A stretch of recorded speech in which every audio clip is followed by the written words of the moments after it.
friend of mine, Jonathan Butts, the scientist who did that study, he believes that um, the ether is the masculine polarity, whereas physical water is the feminine polarity, and that you can no more separate them than you can separate the yin from the yang, but that the etheric field is pure consciousness, never changing, ever present, whereas water, of course, is always changing and always dynamically varied and expressive and, receiving and giving and shifting.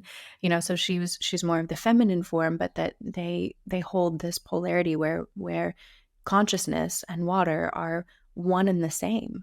And we know that water is acutely responsive to consciousness, to every thought we have. I mean, this is one of the most beautiful aspects, I think, of having this reciprocal communion in this personal relationship with water, because it is so intimate.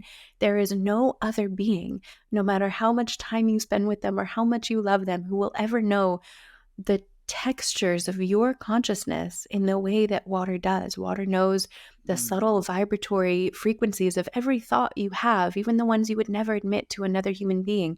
She knows the colors and the themes and the emotions and every dream you have, even the ones that we forget the next morning when we wake up. Water was there in the light filled cerebral spinal fluid of the central ventricle, where dreams are projected onto the massa intermedia. That's a function of water. As the Kogi say, even our dream states are functions of the holographic matrix of water. She knows your dreams.